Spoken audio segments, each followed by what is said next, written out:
Welcome to Movie Recap, a channel dedicated to those addicted to movies. Our focus is to showcase the best recap of your favorite flick. Sit back, grab your popcorn, and get ready to be amazed by The Dark Knight. Spoilers ahead.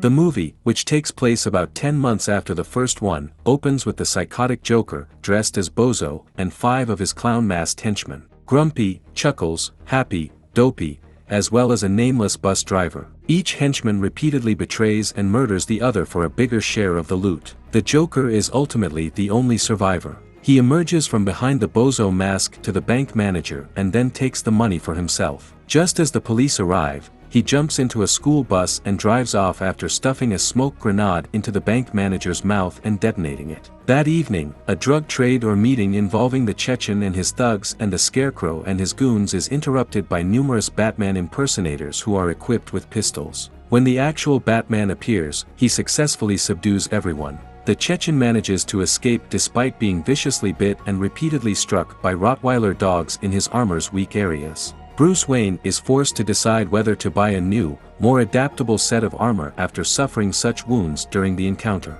Batman and Lieutenant James Gordon consider the potential that Harvey could end up being the hero to the people that Batman cannot be. Although Harvey claims in an argument with Gordon that he had a different moniker in Internal Affairs, Harvey is known as the White Knight of Gotham City. Harvey and Bruce Wayne are vying for Rachel Dawes' affections at the same time, but Rachel and Dent are already emotionally linked. The crime bosses Maroni, the Chechen, Gamble, and others decide to meet and strategize how to deal with the threat posed by Dent, Batman, and Gordon working together. The mob's Chinese accountant, Lau, reveals that he has discreetly moved the money to Hong Kong in order to keep the authorities from taking it during an impending bank raid. The Joker shows up and, after using a magic trick to kill Gamble's crony, offers to kill Batman in exchange for half of their money. He also makes the crime leaders believe that Lau will hand them all over to the police if he is caught. Gamble, who interprets the Joker's use of him as an example of the problem's anti-crime effect as an insult, offers $500,000 for the Joker's death and $1 million for his life in order to teach him some manners first. When the mafia leaders reject the Joker's offer, he leaves a card for them to use to get in touch with him.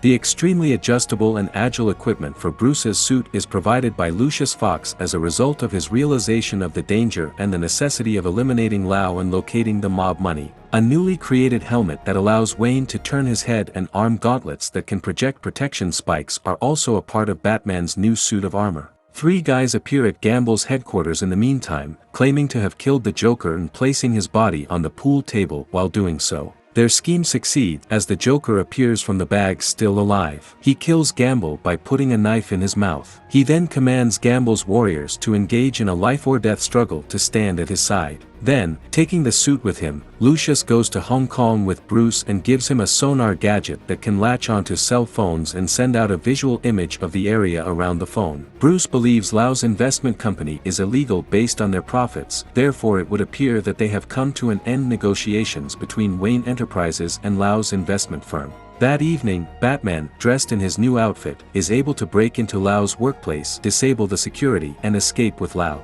Batman hands Lau up to the Gotham City police after his triumphant return to Gotham. In exchange for being put on county watch, Lau strikes a deal with Dent, Rachel, and Gordon to provide the names of all of his clients. All of the mob lords are taken into custody. Maroni and the Chechen are able to elude the prison system, and in exchange for the Joker's assistance, they agree to give him half of their money. The Joker warns everyone in Gotham that if Batman does not turn himself into the police, he will begin killing innocent people every day, starting with Brian Douglas, a Batman lookalike. Based on 3 DNA traces discovered on a Joker card, he provides several hints about who he intends to kill next, including Commissioner Loeb, Judge Cirillo, and Dent. Gordon takes precautions to keep them safe in an emergency, but Cirillo and Loeb are the exceptions. As the men escort Cirillo to her car and take her into protective custody, they hand her an envelope with a set of instructions. When Cirillo opens the envelope as soon as she is in the car, she only sees one word: up. It turns out that the car explodes. While Loeb drinks a bottle of whiskey, Gordon tries to persuade him of the gravity of the situation. According to Gordon, it's possible that someone took a sample of DNA from a tissue or glass that was in Loeb's possession and put it on the questioned Joker card. When he turns around, Loeb is found to be severely poisoned and lying on the ground. Dent asks Rachel to marry him in a private setting at a fundraising event Bruce is hosting for him. The Joker enters the party and demands to know where Dent is, but before Dent can respond fully, Bruce locks her in a secure chamber.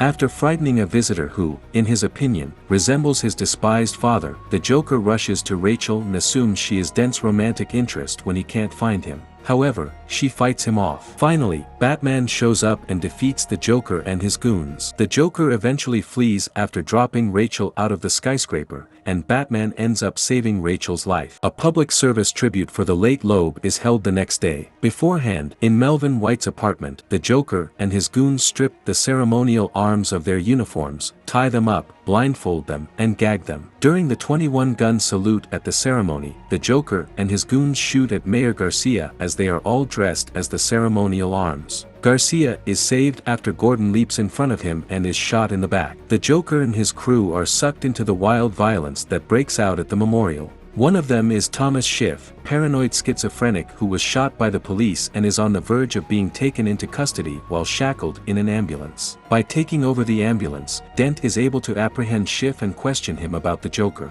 Batman also stops Maroni in a club and questions him about where the Joker is hiding. Maroni smugly notes that the fall would be non-fatal as Batman holds him off the side of a building on a fire escape landing. Batman merely responds, "I'm counting on it," and knocks Maroni to the ground, breaking his legs. The Joker has no rules, while Batman won't kill, according to Maroni, who also claims not to be aware of the Joker's whereabouts. Then, he informs Batman that the only way he would be able to track down the Joker is if he yields to his demands and permits the Joker to do so. Dent phones Rachel and informs her that the Joker has designated her as next after noticing Schiff's name tag, which reads Officer Rachel Dawes. She says Bruce when he advises her to go to someone she can trust. Schiff is the subject of a fortunate coin interrogation by Dent. If it comes up heads, he survives. If it comes up tails, he perishes. Batman intervenes in Dent's interrogation of Schiff to chastise him for his careless and erratic behavior. As Batman, tells Dent that he must expose his identity if he wants to save Gotham and put an end to the Joker's killings after realizing what is going on. The Batman needs to be arrested, Dent declares at a press conference the following day. Bruce is ready to make his entrance into the crowd when Dent, in an effort to lure the Joker out of hiding, outright asserts that he is Batman. Bruce's failure to intervene or to acknowledge that Dent is not Batman and that he is instead is upsetting to Rachel. When the time is appropriate, she gives Alfred a note to give to Bruce. The Joker and his goons assault Dent's SWAT van transport as it transports him to a new location after he has been arrested. When the real Batman shows up in the Batmobile, he causes the garbage truck to crash and drives to the rescue.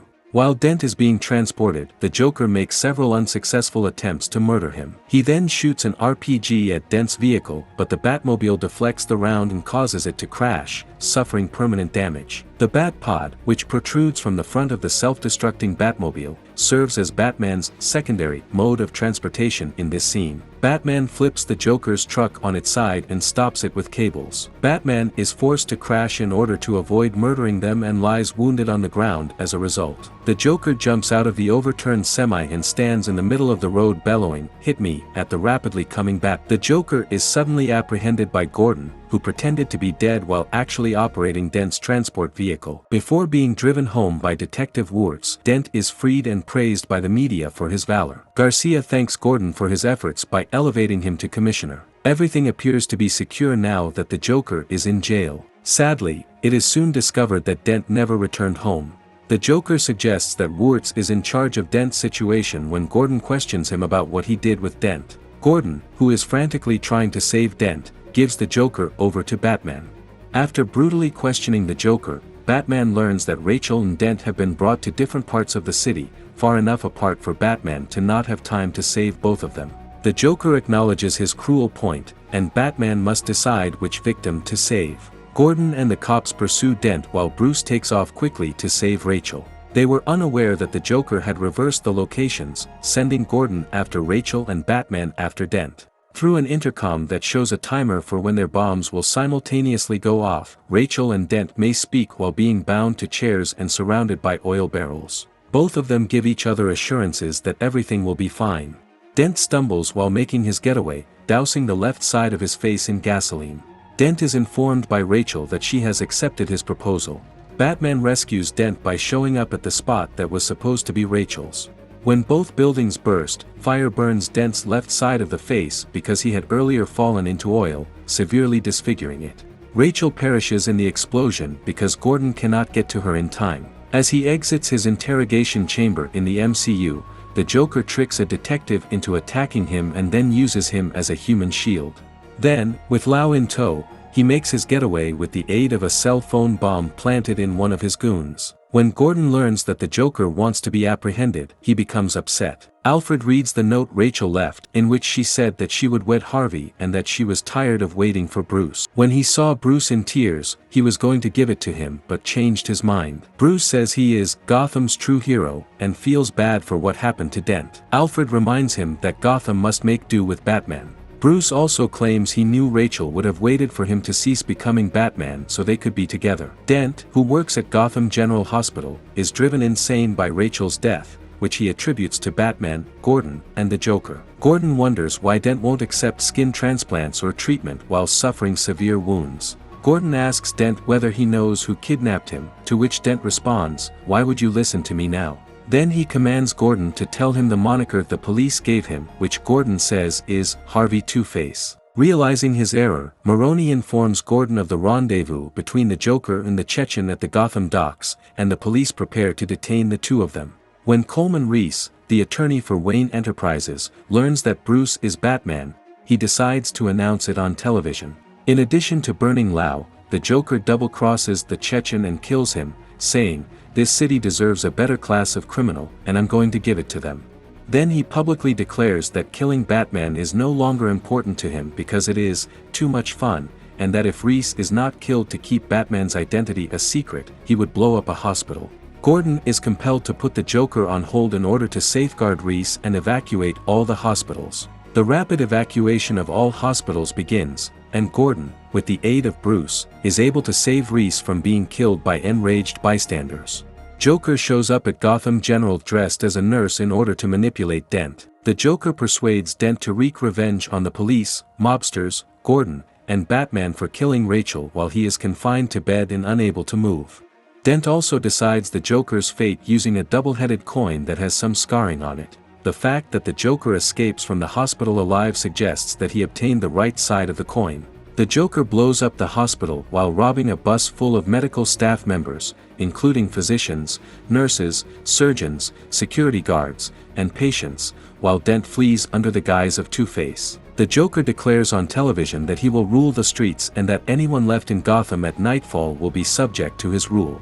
When the city finally tries to depart, all of the roads and bridges are closed off as a result of the Joker's warning that they are rigged to go off. 2 ferries are still running, but each one fills up. One transports inmates, while the other transports ordinary people. At Wayne Enterprises, Lucius learns that Batman has improved upon sonar technology and created a sophisticated surveillance system that can listen in and track the movement of anyone from the numerous cell phones in the city.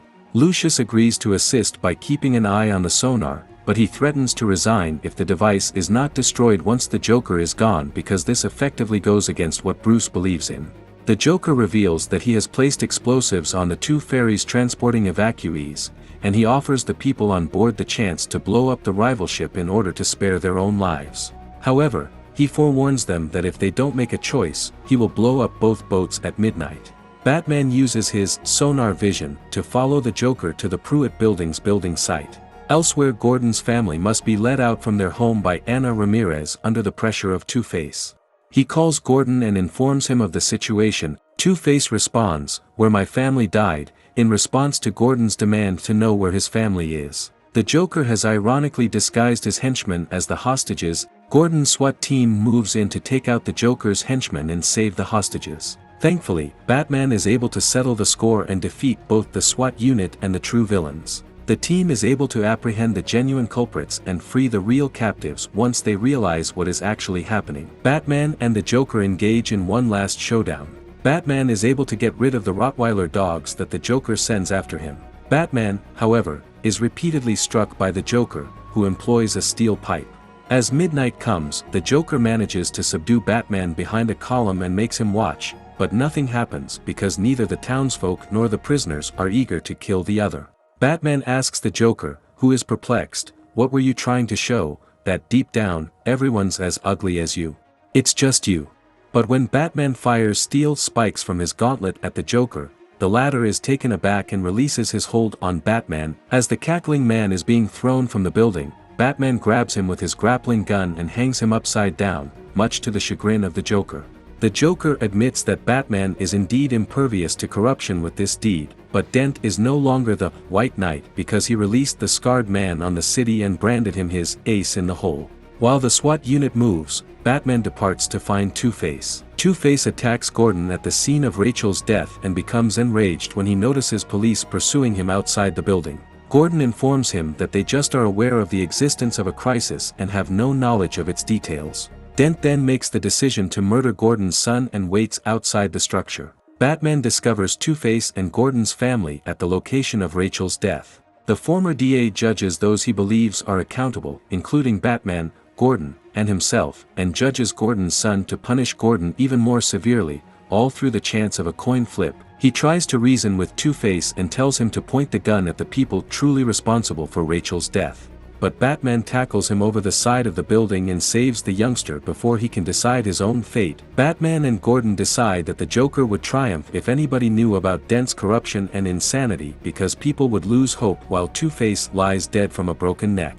In order to maintain Dent's reputation as Gotham's White Knight, and to instill optimism in the city, Batman persuades Gordon to inform Gotham that he, not Dent, was responsible for the killings. Alfred burns the note Rachel left, knowing that Bruce will be devastated if he reads it, while Lucius, unknowingly but pleased, destroys the sonar vision using a self-destruct code as told by Batman, and Gotham holds a funeral for the White Knight. Gordon destroys the bat signal in front of the police and the media, prompting a manhunt for Batman. However, Gordon clarifies, because he can handle it. He is not a hero, therefore. He is a vigilant defender, a silent watchman, and the Dark Knight. We really hope you enjoyed today's recap of The Dark Knight. Please leave a comment below on what you loved about the movie and why. Be sure to like the video and please don't forget to support our channel by subscribing so you don't miss any amazing content. Until next time, lights, camera, action. We look forward to seeing you in our next video.